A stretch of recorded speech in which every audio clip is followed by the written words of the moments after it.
Okay, good morning to each and everyone. Good morning. Before we proceed again with our pre-bid conference this morning, I just would like to take this opportunity to introduce to you the presence of the back members.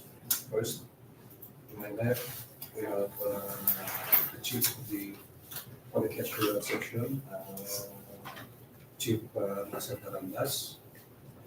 Susan, the Chief of the Administrative Section. On my right, the Head of the Procurement Unit, Engineer Alex BANGILAN. Next to him is Christine Tunaya, the Budget Officer of our office. And si Engineer Emir Salay, representative of the Planning and Design Section. The contractor, Dams, Engineer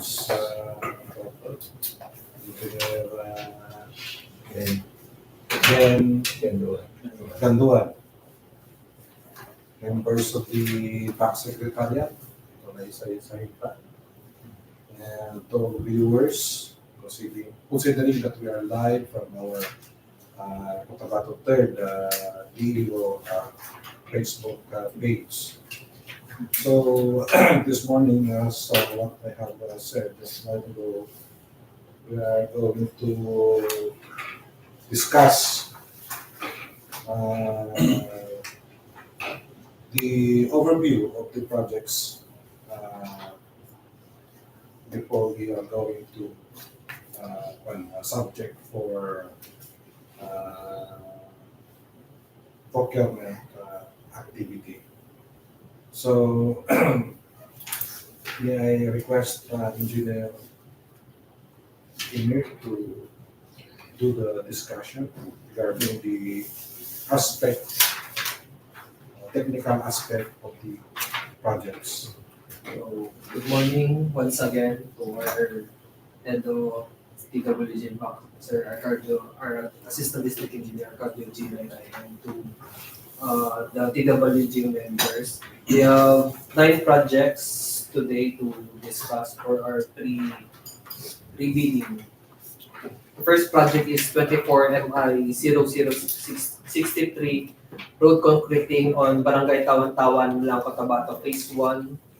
Location in Cotabato with station limits of Road A Station 0+00 to Station 0+530, and Road B Station 0+007.60 to Station 0+027.60 with an amount of 10 million sourced from regular infra 2024. The total net length of the project is 550 kilometers, but 2 lanes, so with the total length of 1.1 lane kilometer. The total project duration of this project is 52 calendar days with 7 calendar days of predetermined days. The scope of the project, the works to be done on this project is first is the facilities of the engineer, other general requirements, earthworks, sub-base and base course, surface course, bridge construction, drainage and slope protection structures, miscellaneous structures, provisional sum and day work. With the total direct cost of 7,889,712.83. So next project, 24 MI 0064 construction of multi-purpose building, covered court in MALAGAP, elementary school, Barangay MALAGAP, Banisilan, Cotabato, with an amount in the ADC of 9,900,000. Contract duration is 160 calendar days. The scope of works in these projects are: first is the facilities of the engineer. Next is other general requirements. For the part 3, civil works, mechanical, electrical, and sanitary planning works, earthworks, plain and reinforced concrete works, finishing works, and electrical works. Total amount of 10 million. Next project would be 24MI0065, construction, completion of multi-purpose building, Barangay Bangilan, KABACAN, Cotabato, with an amount of ABC amount of 1,980,000 with a contract duration of 90 calendar days. The project description is completion of covered court 15.8 by 30 with electrical works, concrete bleachers, mostly built with steel trusses and frames. Okay, next project is 23MI0066, rehabilitation of multi-purpose building, Office of LIKA, Potable Water System Association-LIPOWASA, in Barangay LIKA, Cotabato, with an ABC contract amount of 1,980,000 and a contract duration of 90 calendar days. The project duration is rehabilitation of one-story multi-purpose building, mostly built with concrete and masonry, electrical works, and sanitary plumbing works. The scopes under this project is first is the facilities of the engineer, other general requirements, civil, mechanical, electrical, and sanitary plumbing works, earthworks, plain and reinforced concrete works, finishing works, and other civil works, and lastly is the electrical works. Next project is 23MI0067, construction completion of multi-purpose building, covered court, Barangay Kapayangan, Banisilan, Cotabato, with an ABC amount of 1,980,000, contract duration of 90 calendar days. The project description is completion of covered court, additional one span with stage of 5.15 by 10 meters, mostly built with steel trusses and frames, reinforced concrete stage and pedestals. The scope of this project is facilities of for the engineer, other general requirements, civil, mechanical, electrical, and sanitary plumbing works, earthworks, plain and reinforced concrete works, and lastly is the finishing works. Next project is the 24MI0068, construction of multi-purpose building, LIGA ng mga barangay building in Cotabato, with an ABC amount of 4,950,000 and a contract duration of 90 calendar days. This project is a construction of one-story legislative building, mostly built with concrete and masonry glass wall partition with PWD toilet and ramps with handrails, electrical works, sanitary plumbing works, mechanical works, and fire extinguishers. The scopes, the items under these projects are first is the facilities of the engineer, other general requirements, civil, mechanical, electrical, and sanitary plumbing works, earthworks, plain and reinforced concrete works, finishing works, and other civil works, electrical, and lastly is the mechanical. Next project, 24MI0069, construction of multi-purpose building, legislative building in Banisilan, Cotabato, with an amount, ABC amount of 4,950,000 and total of 90 calendar days for the contract duration. This project is a construction of one-story legislative building, mostly built with concrete and masonry glass wall partitions, with PWD toilet and ramp with handrails, electrical works, sanitary plumbing works, mechanical works, and fire extinguishers. The scope under this project is first is the facilities for the engineer, other general requirements, civil, mechanical, electrical, and sanitary plumbing works, earthworks, plain and reinforced concrete works, finishing works, and other civil works, electrical and mechanical. Next project is the 24MI0070, construction completion of multi-purpose building, Katintuan Elementary School, Barangay Katintuan, KABACAN, Cotabato, with an amount in the ABC of 1,980,000, with a total calendar days of 90 calendar days.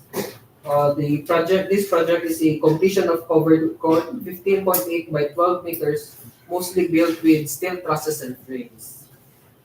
The scope under these projects are: first is the facilities for the engineer, other general requirements, civil, mechanical, electrical, and sanitary plumbing works, earthworks, plain and reinforced concrete works, and lastly is the finishing works. The last project for this pre-bidding is 24 MI 00721, construction completion of multi-purpose building covered court, Purok 1, Barangay New Haniway, Cotabato, with an EBC amount of 4,950,000 with a contract duration of 130 calendar days. The scope under this project are: first is the facilities for the engineer, other general requirements, civil, mechanical, electrical, and sanitary plumbing works, earthworks, plain and reinforced concrete works, finishing, and last is the electrical works. That's all. Okay, thank you for the favor, Engineer Sulay. Do you have any additional? Okay, good morning once again, Sir Adi, block members, fellow public servants, and viewers. So for the additional announcement and instruction, so our bid documents deadline, meaning the date of the bidding of our 9 contracts, will be on April 16, 2024 at exactly 10 a.m. So beyond that time, we will close already the submission of the bid documents, and afterwards we will conduct the bid bidding. So as much as possible, prior to pre-bid conference, this PDT we are doing right now, or the bid opinion, make sure that the participating bidders have already signified their intent with their request of expression of interest, the REI, formerly known as the letter of intent. So, previous na sanay tayo na letter of intent yung tawag natin, but it was corrected during the REN 2024 recently conducted in somewhere in Visayas, that it should be REI, the request of expression of interest by the bidder or contractor, submitted to our office before they will be conducting a joint ocular inspection and be issued with a bid tender form, bid tender from the procurement unit and an order of payment from the finance section. So the participating bidders, we need to conduct a joint ocular inspection afterwards with the DPWH personnel, particularly from the planning and design section, on the proposed site for them to validate the said location with comparison to the plan and POW, and to submit afterwards an affidavit of site inspection duly notarized. So meaning, after nag-conduct po yung DPWH personnel natin from planning and design section together with the prospective bidder natin, puntahan na nila yung site, mag-execute din sila ng site affidavit of site inspection duly notarized. So, right after the deadline, at exactly 10 o'clock in the morning, the processing of CWA electronic eligibility will be simultaneously done. So, we have to check whether the prospective bidder who participated in the bidding are legitimate, already in the civil work registry, and updated their documents in the CWA. So late submission of bid documents will no longer be accepted and considered in the three-strike policy. So ano po itong three-strike policy na sinasabi po? This three-strike policy will be imposed as per REN 184 and PWG Post Qualification Evaluation. So ito yung mga grounds for three-strike policy, and submission of bid documents after an intent was made and an order of payment already issued. So pag hindi mo ito nuloy, kuha ka na ng may order of payment ka na, so ground na yun siya for three-strike policy. Another is habitual withdrawal of bid documents after submission. Submit na, withdraw mo na, tapos withdraw mo na hindi naman justifiable, at saka parati mong ginagawa, so three-strike policy na po yan. And ito yung pinaka-common, yung disparity or spurious documents, meaning the submitted documents which are erroneous, like the quantity, project title, or description ng items of work as compared doon sa na-post po natin sa IPB. So pag nag-iba po siya, so ground din po siya ng pre-strike policy. For the envelopes are composed of 3 sub-envelopes. We have 2 original documents and copy 1. So bakit dalawa itong original documents? Kasi yung isa ay i-retain natin sa office, ang isa is to be forwarded to the COA. So the original is composed of 2 sealed sub-envelopes. Ano yung laman ng original envelope natin? Dalawang sub-envelopes, the technical and the financial documents. So, separate po yung technical sa financial document. Sa copy 1, same procedure lang din siya. No? So we cannot proceed with the opening the financial document if yung technical niya is disqualified na. Okay, so we have to check first the technical and the legal aspect of the document before we can proceed with the financial. Sa certificate of PhilGIPS registration, particularly in civil work, should be a platinum membership. Take note of platinum membership and should not be expired unless otherwise it will result to disqualification. Ano pa yung nakapaloob doon sa Annex A ng ating PhilGIPS registration? Andun po si DTI certificate, mayor's permit, tax clearance, audited financial statement, at saka yung PCAP na it should be updated, validated in the Annex A of your PhilGIPS certificate. So yun po lima. So if ever hindi po siya physically present yung document, pero doon sa PhilGIPS mismo is hindi siya expired, o pwede siya i-comply during sa post-qualification. So kung available naman siya, mas maigi para na pagbasa ni DPWH. In the case of mayor's permit, especially during early procurement activity or end of the year, receipt for renewal of said permit is allowed as proof of renewal, but for other mentioned documents, it is ground for disqualification once lapsing or expired. So the said proof of renewal should also be submitted in the CWA for updating. Failure to do so would result to disqualification as per RE 9194 as per latest seminar.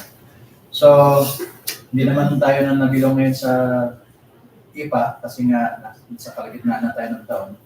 So most likely, yung mayor's permit po natin is updated na siya, na-renew na po. Photocopy documents should present their original documents in the procurement unit for them to validate, be certified through copy by them also, or should secure a CTC from where the document originated to ensure document is genuine. Like for example, yung justice of mayor's permit, yung original document ninyo na yan, hindi naman ninyo isasubmit yan sa amin.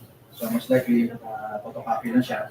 So kung na-CTC galing doon sa kung saan yung pinuha yung document, o pwedeng ganun, if ever na hindi naman sa naka-CTC galing doon, ipapakita nyo lang sa amin yung mga original documents and we will validate at saka kami mag-CTC. So like the PhilGIPS, the PCAP, the tax clearance, and the financial statements. The firm is not allowed to CTC by itself because it would result to be self-serving as observed and noted by the auditor, part of their findings previously. So yung sa audited financial statement, kailangan naka-BIR stamp receipt. Take note po, BIR stamp receipt. Kasi pag walang BIR stamp receipt yung audited financial statement natin, ma-fall kayo sa disqualification. Kasi may kuha niya sa BIR, circular numbers, no, na kailangan naka-stamp receipt siya. So grounds for disqualification pag walang BIR stamp receipt. For pickup license, contractors under small a and small b will no longer be required as to their experience as long as the required range and cost not exceeding 30 million. So kung ang project natin is hindi naman nalampas sa 30 million, small b yung category ng pickup license natin, pasok po tayo. So meaning kung 30 million, nasa 15 million yung kalahati noon, na 50%. So, as much as possible, may experience na rin tayo na pasok doon sa 15 million. Documents are properly air-tagged according to the checklist attached during posting. So, yung kalimitan, ang nakasanayan kasi is dito tayo nagbubutas, no? So, ang pagkaalam ko po sa ISO natin, naka-blow binder tayo. So, yung butas is nasa gilid. Dapat, no? So, avoid yung magbutas tayo dito sa top ng kung ito yung papel. Nang sa gayon, hindi na siya maraming butas. Makikita doon sa papel natin. So, take note na lang po kasi minsan may na-observe pa rin kami. As per ISO requirement po yan. So, doon na lang po tayo mag-comply. Standard form should be followed, like the list of all ongoing projects, SLCC, DO9 and DO58 series of 2012, DO11 series of 2017, and other standard forms. Ito po siya is downloadable from the intranet. No? So, you can find those documents. If not, you can have us assist you to provide those documents. So, list of all ongoing projects. Sa list of all ongoing projects natin, nakatabulate yan siya. So, may mga row doon na with plan and actual percentage of accomplishment. So, dapat na-fill up yun siya ng maayos. Sa dulo, andun yung value of outstanding works. Ito yung part ng document na importante po kasi dito po magbabase sa pag-compute ng NFCC. So, may plan, percentage of accomplishment at saka may actual. So, malalaman ngayon kung ilan na lang yung value of outstanding works, yung hindi pa nabayaran. No? So, meaning, like for example, 80% na yung actual percentage of accomplishment, meaning may 20% pa siya na hindi pa na-perform. So, yun na magiging equivalent na value doon sa dulo. So, yung kabuuan, ito total kasi lahat ng mga ongoing projects mo, yung total niya, yun ang gagamitin na formula doon sa pag-compute ng NFCC. So, particular sa TWG natin dyan sa mga computations. So, pag nagkamali po tayo dyan, pwede rin pong grounds for three-strike policy kasi nagiging erroneous na yung document natin. So, what are the attachments for the list of ongoing projects? The NOAA, the contract agreement, the NTP, and the NFCC. So, yun po. Pakilagay lang po ng maayos. Then, dapat nakakita din nyo sa amin yung original document para masitisi ko namin. Sa SLCC naman, single largest completed contract, related in nature, yung sasalihan natin, yung i-attach ninyo is related in nature doon sa sasalihan ninyo na contract. No? At saka at least 50% of the EBC. So yun po yung requirements sa SLCC. Ano yung mga attachments? Final inspection report, the certificate of completion, certificate of final acceptance. Also, pwede na rin natin isali yung NOAA contract agreement sa NTP. For DO9 and DO58, DO9 is a certification, meaning hindi na kailangan i-notarize. Pero yung DO9 and DO58 need to be notarized. Yan na siya yung additional technical requirements kasi yung format niya is naka-sworn and subscribed. So meaning, you have to notarize. Then sa DO11 naman, is also a certification. Ito is pertaining doon sa pledge ninyo na mga aparatos na gagamitin sa project. So no need to notarize, but it should be signed by the approving authority. Like for example, the Quality Assurance and Hydrology Division. So doon magagaling yung document na yun. So kung taga-Region 11 kayo, tapos sumali kayo sa Region 12, wala nang problema yan as long as sign lang yung certification ninyo ng DO11, yung about sa pledge ninyo sa aparatos. So for joint venture projects, ito yung Class B na contract. Joint venture projects or all ongoing projects of both bidder or contractor, meaning si partner A at si partner B, dapat i-disclose nila lahat ng mga ongoing projects nila. The required attachments should be included while yung gaya ng binanggit ko na kanina, yung mga attachments doon sa list of ongoing projects. So both the two partners should disclose. Pero doon sa SLCC, ang i-attach lang nila is yung partner na capable yung experience niya. So yun lang. No? So same pa rin yung mga attachments na needed doon sa SLCC. Yung si capable na partner lang. Then, GBA should also be notarized. Yung joint venture agreement nila. Kasi magkakaroon na sila ngayon ng special pickup license dahil nga ng joint venture sila. So yun siya. So need nila i-secure yung special license at the same time yung GBA na notarized. Kung ang sasali naman is cooperative, secretary certificate for proceeding bidders like the cooperatives need to be notarized also. So may mga leader tayo na co-op like the CCMPC. So yun, secretary certificate yung ipapakita nila sa atin.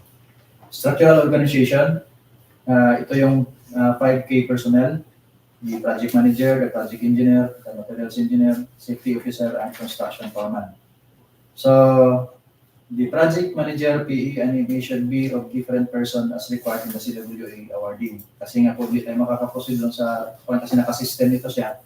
Pag isang tao na si PE at saka si ME, so hindi niya i-honor yun, so hindi natin ma-award sa CWA. So it should be different person kung tatlo.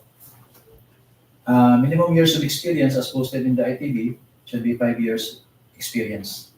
So, dapat may 5 years experience si PM, si PE, si ME, si safety officer at saka si construction foreman. At kailangan na-lay down natin na maayos yung nakakabilit kasi yan siya, na-lay down natin na maayos na ma-identify ni TWG na pasok talaga sila sa 5 years experience. Kasi kung minsan, medyo hindi klaro yung pagka-stipulate natin ng number of experience nila. So, magiging kuha na naman yung query ng TWG with regards to that presentation. Also, the PRC ID should be updated. Yung mga key personnel na needed nila yung PRC ID na i-present, kailangan hindi expired. Take note po. Also, certificate of accreditation should be updated. Yung certificate of accreditation, usually dito sa materials engineer po natin. So, hindi rin siya dapat expired. Tapos, TIN of the proprietor and key personnel should be included in this document. Ito, hinahanap ito sa atin, nasa RN 24 ito, at si COA is particular dito. So, meaning, ang lahat ng personnel ng construction firm should have a TIN. So, in cases where ME and PE of the contractor should be replaced during the implementation stage as compared to the early declaration during the bid opening, proper coordination and submission of request letter for change of personnel should be done by the winning contractor to have it evaluated and approved by this office. So, ang ME na na-declare mo during sa bid opening is iba pag during sa implementation, dapat nag-inform ka sa office nang sa gayon ma-validate namin na nag-change ka pala ng personnel kasi nakapaloob yan sa loan sa DEO 9 and DEO 58 natin yung pledge mo sa manpower at sa equipment. So, dapat equivalent yung capability niya. At the same time, na-inform si office na sa gayon, during sa implementation, hindi po tayo mahirapan na bakit nabago na naman itong PE or ME ng contractor. So, pledge of equipment for the contract. Minimum requirement for equipment should be followed with attached clear copy of updated CROR of the vehicles used. Napaka-importante po ito kasi doon sa mga gagamitin natin na vehicle na tatawid po ng National Highway, na nandyan po nakaabang si LTO. Ngayon, pag pasok po yung registro, hindi siya pwede magagamit. So, pag hindi siya magagamit, ma-hamper yung operation ng project natin. So, na-defeat yung purpose na yung deployment nyo ng equipment is gagamitin sa project. So, also, kailangan din na clear copy yung pagka-attach po natin ng mga pertaining documents. Sa gayon, makalagit ni TWG, at the same time, si COA, hindi na rin siya maghihinala na baka yung equipment na ginamit ninyo is expired ba, kasi hindi masyadong klaro. So, list of equipment should coincide with attachments. So, kung ano yung replace niyo, yung attachments niya, dapat mag-coincide siya. Like for example, the proof of ownership or the lease contract. Sa lease contract naman, should also comply with the required attachments, the ORCR of the vehicle in a clear copy. As much as possible, only required equipments or tools in the list of minimum requirements for equipments as posted should be included in complying the same requirements to avoid confusion with the BRGY. Pero hindi naman namin kayo nililimit kung marami talaga kayong equipment, o pwede naman, as long as with the appropriate attachment na hindi pasok. Okay? Hindi ko magkakablima sa DPWH sa pag-evaluate sa document ninyo. For the financial document, BOQ as posted should be followed, the item number, the description, and the quantity. So notices will be sent through email and courier if there were notice of ineligibility immediately, since we were required by the COA to submit the contract documents with the prescribed time. So during sa bid opening pa lang, pag may mga pumalya po tayo doon sa mga particulars ng CWA, so mag-result po tayo doon sa unlocking if ever yung physical document ninyo is pasok. So to avoid that thing to happen, as much as possible before the bid opening, na-check po ninyo yung mga particulars ninyo na ini-evaluate during sa electronic eligibility. Nang sa gayon, pag kayo po yung nanalo, diretso na po ma-award sa inyo. Hindi na po tayo mag-antay ng ilang araw o linggo pa para sa unlocking. Kasi kung minsan naabala po yung pag-award natin dahil nga naghihintay pa tayo ng approval doon sa unlocking natin. Minsan, napo-fall po talaga sa denial or nag-deny po yung request for unlocking natin. Okay? So post-qualification requirements should be submitted within 5 calendar days after an issuance of notice of calculated bid. So dito rin, si PWG ay magkakandak ng physical evaluation. Ano yung i-evaluate nila? Yung i-pledge ninyo na manpower at saka yung i-pledge ninyo na equipment. So i-check nila kung yun ba talaga yung mga equipment, available ba talaga on-site, magagamit siya during sa operation. No requirements to be submitted within 10 days as required. So nakapalog yan doon sa issuance of notice of award natin. Bid bulletin or bid bulletins will be issued in some instances where there were clarifications and changes in the schedule of bid opening. And a supplemental bid bulletin or bid bulletins will be issued for any amendments and posted ITB, particularly on some changes in the items of work, description and quantity, or inclusion of any items of work as compared with the previously posted.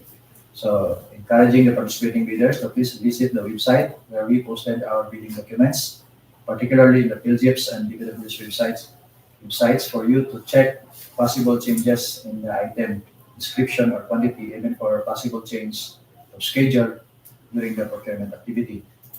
Also, kung hindi ninyo mabisitahan yung mga websites na binanggit ko, pwede kayong pumunta sa office. May mga posting din kami sa conspicuous places for you to be guided. So, sand and gravel tax clearance should be collected in the final payment as per requirement. Ito po yung sa concern ng construction section ko. So, yun lang siguro, sir. Salamat po. Okay, thank you, Engineer Igaran, for the well-detailed explanations about the procurement process. At least yung mga prospective bidders natin are well guided. No? So, ano ba tayong ibang one? Is there any other matter or concern or issues to be discussed? Sa inyo, sir, sa taas. Yes, Susan? More? I think all the details are being presented. All the reminders naman, sir, Yes, are sir. being laid down. So, if ever there will be matters concerning the ABC na nandito naman si budget, na Anyway, wala nabanggit na. naman ni Gwen, Mhm. procurement head na kung may mga consider some balance sila doon sa procurement unit, di ba? May concern sila, Coordinate lang sila kung sir. sa procurement unit. So, wala na naman Siguro wala na tayong ibang topics to be discussed. I now declare this pre-bid conference to be closed or adjourned. No? Thank you, everyone, and have a nice day. Thank you.